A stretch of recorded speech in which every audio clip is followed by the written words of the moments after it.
right, so confession time. Anyone else out there low-key obsessed with all the gory bits of history?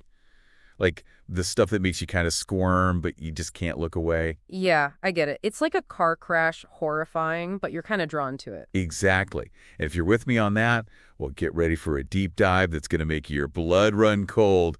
We're talking about the real story behind Dracula, Yeah, forget all those vampire movies with the brooding dudes and fancy capes. right? We're going way back, like 15th century back, to meet the actual guy who inspired it all, Vlad the Impaler. And spoiler alert, the guy was even more hardcore than his name suggests. No kidding. So to really get into this, we've got a couple of awesome sources lined up. First, we're going to dig into some juicy bits from Bram Stoker's OG novel, Dracula. You know, the one that basically invented the modern vampire as we know it. Classic. But then, to see how much of that is actually, well, true, we're also going to be pulling from this amazing YouTube documentary called The Real Dracula, Bloodthirsty Romanian Prince. A nice little dose of historical reality to balance out the fiction. Should be fun. So let's start with the basics. Vlad the Impaler. That's not just like a nickname Stoker made up for his book, right? No, Vlad the III was his real name. Dracula is more like a, well, think of it like a family name, passed down from his dad, Vlad Dracul. Son of Dracul, basically. Exactly. And Dracul itself is where things get interesting. Okay, hit me with it. So it meant dragon, which sounds pretty cool, right? Yeah, super badass. His father got that title from being a member of the Order of the Dragon. It was this medieval knightly order all about defending Christianity from, the Ottoman Empire and all that. Okay, noble dragon slayer, got it. But here's the thing. Dracul also had a second meaning in the local Wallachian language. Uh-oh. What's the other meaning? Devil. So son of the dragon, but also kind of son of the devil. Not exactly subtle, huh? Yeah, not exactly winning any popularity contests with that name combo. And he was born in Transylvania, right? That place always sounds so mysterious. Yep, specifically Sigisawara. It's like this super picturesque, fortified town. Imagine it perched on a hill, surrounded by these rolling hills. Sounds kind of romantic, right? Yeah, in a gothic sort of way. But don't let that fool you. This was 1431. It was a pretty rough time to be alive. And Sigisawara, well, it was a really important Saxon settlement, heavily fortified, not just for the pretty views. Right, got to keep those invaders out. So Vlad was born into this fortified town. I bet his childhood home wasn't exactly a cozy little cottage, huh? Not quite. The building where he was likely born, it's basically a mini fortress, made of thick river stone, just one story, super basic, but built like a tank. Talk about security measures. I guess when your town's constantly under threat, you got to start them young with the whole fortress lifestyle. But Sigiswara, you mentioned it was Saxon. What's the significance of that? So Saxons were mostly German-speaking merchants, and Sigisawara was kind of their hub, super wealthy because of all the trading privileges they had. But this created a lot of tension with the Wallachians, the locals. A classic tale of haves and have-nots. Pretty much. There were these trading deals going on, sure, but also tons of resentment bubbling under the surface. The Wallachians saw the Saxons as greedy outsiders, exploiting them for profit. So already we're seeing this theme of conflicts and tension. And that tension, it hits home for Vlad in a pretty tragic way, right? His dad gets assassinated. Yeah, talk about a messed up childhood. In 1447, Vlad's father is murdered, and Vlad is basically forced into exile. That really screws him up. He swears revenge, vows to come back and reclaim his throne. So this revenge thing, it becomes a driving force for him. Totally. It shapes his entire outlook, and when he finally does make it back to Wallachia and takes the throne, let's just say he doesn't go for the forgive and forget approach. Okay, but before we get to all that, let's talk about the whole Dracula's castle thing. Everyone pictures him in this creepy gothic castle. But that YouTube documentary kind of debunked that, didn't it? Yeah, the famous Bran Castle, it's a huge tourist attraction. Looks the part, for sure, all gothic and mysterious. But the truth is, Vlad only stayed there a couple of times, and even then, just briefly in the 1450s. So not exactly his main hangout spot. Nope. Bran Castle was more about strategy than spooky vibes. It guarded this crucial mountain pass on the border of Transylvania, super important for military defense. Makes sense. So less about lurking in the shadows and more about like controlling trade routes and keeping his enemies out. Exactly, and that's what Vlad was all about, power. By 1456, he finally grabs the throne of Wallachia, and the documentary describes it as this unruly land. So not exactly walking into a stable situation. Not at all. His first priority is to establish order, and his way of doing that, let's just say it's not very HR friendly. Right. Forget sensitivity training. So, okay, back to this Order of the Dragon thing for a sec. Was it just some medieval boys club with a cool dragon logo? On the surface, sure, it was all about knightly ideals and fighting for Christianity. But we talked about the double meaning of Dracul, right? Dragon, but also devil. So Vlad's family name is already connected to these ideas of power and darkness. Talk about foreshadowing. So once he's in charge, he sets up shop in Targovist and makes it his capital. The documentary mentioned it was a pretty rough place. Yeah, they called it a place of legendary terror, and that's not an exaggeration. Sounds delightful. Targovist was notorious for political assassinations. Vlad was constantly paranoid, always worried someone was going to poison him, stab him in the back, you name it. I mean, can you blame him? Not really. This fear really fueled his hatred of the boyars, the Wallachian nobles. It wasn't just about consolidating power. It was like this deep-seated vendetta, right? Totally. They were the ones who killed his father, remember? Plus, they were always switching sides, playing political games. Vlad saw them as a direct threat, and he was determined to crush them. So his kill-or-be-killed mentality, it came from this place of trauma and paranoia. Exactly. He was convinced he had to strike first and strike hard to survive. And this guy didn't just sit around being paranoid. He was a busy beaver, building stuff all over the place. The doc highlighted all these construction projects, especially in Targovist. What was up with that? Think of it as medieval PR. Okay. He wanted to project an image of strength, of absolute power, so he launches these huge building programs, especially in Targovist, his capital. So like a medieval version of those lifestyles of the rich and famous shows. Kinda. He wanted everyone to know he was in charge, and nothing says I'm in charge like a massive palace complex. Okay, so what did he add to this already impressive palace? Well, for starters, his dad had already built a moat around the palace, for defense, but Vlad goes all out. He expands the Great Hall, making it absolutely ginormous, think over 3,000 square feet. Then he builds this imposing watchtower, giving him a 360-degree view of the surrounding area, perfect for spotting any potential troublemakers. A watchful eye in the sky. I like it. And of course, massive walls, we're talking 5 feet thick in some places surrounding the whole complex. Good luck breaking into that. Seriously, 5 feet thick. That's more like a bunker than a wall. Pretty much. And let's not forget the cellars. They were huge with these amazing barrel-vaulted ceilings, that classic Byzantine style. Yeah, the documentary mentioned them. They sounded kind of creepy. Well, they were definitely big enough to hold tons of supplies for the palace. But of course, there were also rumors that Vlad used them for less savory purposes. Torture chambers. The documentary didn't confirm it, but the rumors were definitely swirling. I mean, it adds to the whole Dracula legend, right? And talk about pressure, there's the story about a master mason who had to stand under the unsupported arch of the cellar when they removed the wooden framework. If it collapsed, he was toast. Yikes. Not a job I'd want. And that watchtower sounded pretty impressive, too. Oh yeah, it was a statement piece for sure. Built on a solid river stone base, then brick for the upper levels, towering over 60 feet high. Defensively, it was a masterpiece. The doc talked about this layered defense system. Even if attackers managed to get past one level, they had to face another and another, all while getting pummeled from above. It's like a medieval version of a video game. Got to get past all the levels to reach the final boss. Exactly. So Vlad's got his fortified palace. He's constantly on edge, paranoid about the boyars, and then, bam, Easter Sunday rolls around and things get really ugly. Yeah, the infamous Easter Sunday massacre. Talk about a dinner party from hell. So what happened? Vlad invites all these boyars to a feast at his palace, for Easter. Everyone's thinking it's going to be a nice celebratory meal, right? Yeah, ham, potatoes, the usual medieval spread. But then Vlad changes the mood real quick. He starts grilling them about their loyalty, asking how many different lords they've served over the years. A bit of a loaded question, considering their history of flip-flopping. Totally. And of course, none of them can give him a straight answer. So Vlad sees this as an act of defiance, and boom, he has 500 of them impaled right there on the spot. 500? That's not a dinner party. That's a massacre. Yeah, and the doc did not hold back on the gruesome details. Yeah, we definitely got a full-on impalement tutorial. For some of the unlucky folks, it was a relatively quick death. The stake pierced a vital organ, and that was that. But for others, well, Vlad had a way of making it last. Yeah, they described that whole thing with the grease stakes. Yep, the stake was rounded, and they'd grease it up so it would slowly, agonizingly work its way through the body. We're talking days of suffering. And he just leaves them out on display for everyone to see. Oh yeah, Targoviste was basically this forest of impaled bodies, a horrifying sight. Talk about sending a message. You'd think after that he'd be satisfied, right? Wrong.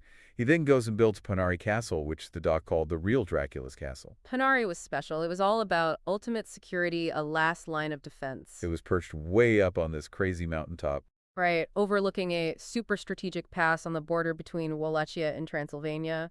Basically impossible to attack. And who do you think he got to build this fortress of doom?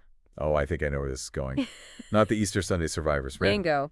The nobles who somehow escaped that massacre were forced to build Ponari. And it was brutal. The doc said some accounts even had them working naked. Yeah, they worked until their clothes literally fell apart. So not exactly OSHA compliant. Not even close. And the doc mentioned some interesting things about how Ponari was built, too. It had this really unique look, right? Yeah, the walls were super thick, 9 feet in some places, and they had this cool two-tone design, red brick on top of gray stone. Experts think they used brick because it was lighter and easier to work with on that crazy mountain terrain. Makes sense. Don't want to be lugging giant stones up a mountain. Right. And the mortar they used was special 2-lime mortar. It made the walls flexible enough to withstand earthquakes, which are pretty common in that region. So earthquake-proof, insanely thick walls, built by a naked workforce. Vlad was definitely not messing around. Nope. He wanted this castle to last. And it's still standing today, right? Yep. Pretty impressive considering it was built in the 1400s. Totally. Oh, and the doc talked about the rainwater system at Punari. That was pretty advanced for the time. Yeah, they use this technique called riveting, basically, cutting the stones at precise angles so they fit together perfectly and create a watertight seal. That's some serious engineering skill. Definitely not just slapping some stones together. Nope, they knew what they were doing. Okay, so Vlad has his fortresses, he's dealt with the boyars, and now he turns his attention to the Saxons. What was his problem with them? Well, remember how we talked about the Saxons being super wealthy and powerful? They had a lot to lose if Vlad's power kept growing. Right, they were basically backing a rival for the throne. Exactly. Plus, Vlad saw them as untrustworthy outsiders. They weren't loyal to Wallachia, they were only interested in their own profits. So Vlad decides to pay them a little visit. Yeah, Brasov was their main city, and it was seriously fortified. Huge walls, bastions, the whole 9 yards. The Saxons felt pretty invincible behind those walls. But Vlad wasn't exactly known for his patience. Nope. He knew a direct attack would be suicide, so he got crafty. Guerrilla warfare, medieval style. Pretty much. He launched surprise attacks at night, hit-and-run raids on the suburbs, just outside the city walls. Smart. Avoid the main defenses, sow chaos, and terrorize the population. Exactly. And anyone they caught, impaled. Thousands of them, according to the documentary. That's how the whole Force of the Impaled legend got started. Yeah, the doc showed those old woodcuts of Vlad chilling among the impaled bodies. Pretty disturbing stuff. Totally propaganda, though. The Saxons were basically trying to demonize Vlad. They wanted to paint him as this monstrous figure. Early psychological warfare. Definitely. And while those images are super gruesome, the doc pointed out that there's no evidence of Vlad actually drinking blood or eating flesh. So, not a vampire in the literal sense. Nope, just a terrifying dude who used extreme violence to achieve his goals. And after dealing with the Saxons, Vlad had to face his biggest challenge yet, the Ottoman Empire. Yeah, this is where things get really epic. The Ottoman Empire was like the superpower of the time, and their expansion was a threat to all of Europe. And Vlad was right in their path. Right. He knew he has to resist, so he starts building up defenses in the south, particularly in Bucharest. Bucharest. That's modern-day Romania's capital, right? Yep. Back then, it was strategically vital for controlling trade routes, which meant controlling wealth and power. Vlad needed a strong presence there to counter the Ottoman threat. He built this lost palace in Bucharest, more like a fortress, really to solidify his control of the south. Lost palace. It was built over and expanded on by later rulers, so Vlad's original structure is mostly buried beneath later additions, but archaeologists have found evidence of his fortress in the foundations. It's pretty cool, a hidden piece of Vlad's legacy, right under the modern city. So it's not just about surviving. He's actively trying to expand his influence. Exactly, but to fight the Ottomans, he needed allies, and to get them, he needed to change his image a little. Right, from bloodthirsty tyrant to defender of Christendom. Exactly, and to really drive home his commitment, there's this awesome story, might be a legend, but it's too good not to share. Oh, lay it on me. So this Ottoman delegation shows up in Turgovist to meet with Vlad. They're all wearing their turbans, right? Sure, part of their culture. Yeah, but Vlad demands they remove them as a sign of respect. They refuse, saying it's against their customs. Uh-oh, not a good move. Nope. Vlad, being Vlad, decides to help them out by having their turbans nailed to their heads. Just a subtle reminder of who's in charge. Okay, that's pretty hardcore. Talk about making a statement. Yeah, no one messed with Vlad after that. And then in 1461, war breaks out with the Ottomans. Vlad doesn't just hunker down, he goes on the offensive. Leading the charge himself. Oh yeah, the doc emphasized his personal courage. He wasn't just sending his men into battle, he was right there with them, leading the charge. That's got to earn some respect from your troops. Totally, but even with his bravery, the odds were stacked against him. By 1462, he's desperate for help. He reaches out to other Christian rulers, sending them a gift to prove how serious things are. The 23,000 severed noses. Yep. Apparently, that's how many enemies he'd killed. Talk about a gruesome plea for help. Not exactly a Hallmark card. Nope. Unfortunately, it didn't really work. Soon after, Sultan Mehmed II shows up with a massive army. Vlad knew he couldn't win a straight-up fight, so he resorted to guerrilla tactics. Hit and run, right, using the terrain to his advantage. Exactly. They hid in the forests, launched surprise night attacks, poisoned wells, burned crops, anything to slow down the Ottomans. Brutal but effective. It was a fight for survival. And then comes the climax of this whole conflict, the scene outside Targovist. The ultimate impalement extravaganza. Yeah, this one's legendary. When the Sultan reached Targovist, Vlad had already abandoned the city. But he left behind a parting gift. A forest of the impaled. Exactly. Thousands of bodies, all impaled, stretching for miles outside the city walls. The doc said some estimates put it as high as 20,000. Holy crap, that's not even a battle tactic anymore. That's just pure psychological warfare. It was enough to make even the Sultan, a pretty hardened guy himself, nope, right out of there. That's when Vlad earned his Turkish nickname, Kazikli Bey, the Impaler Lord. Even the bad guys were terrified. So Vlad retreats to his super fortress Pranari. Safe at last, right? Well, Ponari was pretty much impossible to capture, but things weren't exactly peaceful inside. They were running out of supplies, and the Ottomans were closing in.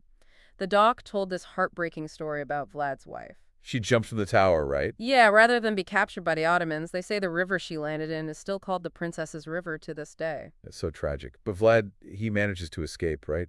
With the help of some local villagers. Yeah, there's this great story about how they tricked the Ottomans by reversing the horseshoes on his horses, made it look like they rode into Ponari, but actually Vlad snuck out the back. Clever. Totally, and incredibly, he even manages to grab the throne again, briefly, about 10 years later.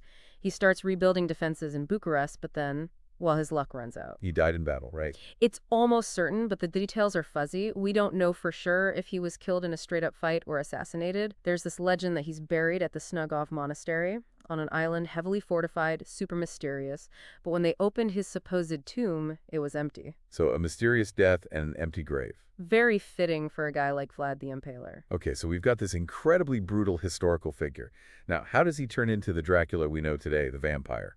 That's all Bram Stoker, right? Yeah, Stoker's 1897 novel is what really cemented the Dracula myth. He took inspiration from Vlad, obviously. Totally. He borrowed the name and some of the character traits, that sense of ancient power, the ruthlessness, the connection to Transylvania. But he also added a lot of his own stuff, tapping into all these existing vampire myths and folklore that were already floating around in Europe. The documentary mentioned he was inspired by other things, too, like those stories his mom told him. Yeah, apparently his mother used to tell him these creepy stories about people being buried alive during cholera outbreaks. That probably sparked his fascination with the undead. Makes sense. So Stoker takes these historical tidbits, blends them with his own imagination and all this existing folklore, and bam, he creates this iconic character, Dracula, the suave, blood-sucking vampire. And for decades, most readers had no idea he was based on a real person. It's wild, right? Totally. The documentary did a great job of highlighting the contrast between the fictional Dracula, all seductive and mysterious, and the real Vlad, who is basically a brutal warlord. Yeah, the Saxons tried to demonize Vlad with those woodcuts, but even they weren't portraying him as a blood-drinking vampire. It was more about highlighting his cruelty and linking him with the devil. Right. Stoker took that seed of evil and ran with it, added the whole blood-sucking element, and created the monster we all know and love to fear. Pretty amazing how that works, right? How history can be twisted and reimagined. Totally. I mean, think about it. Vlad was a product of his time, a violent, brutal era. His methods were horrific, but he was also fighting for survival, trying to unify his land against all these powerful enemies. And then he becomes this pop culture icon, this symbol of pure evil. It really makes you think about how we interpret history, how stories get told and retold, how a real person can become something totally different in our collective imagination. Yeah, it's fascinating, and it makes you wonder how many other historical figures have been similarly transformed, their stories embellished or demonized over time. Maybe this deep dive will inspire you to do some digging of your own, explore the real history behind the legends, and see what you discover. That's what we're all about here. Thanks for joining us for this deep dive into the real Dracula. We'll be back soon with another episode. See you then!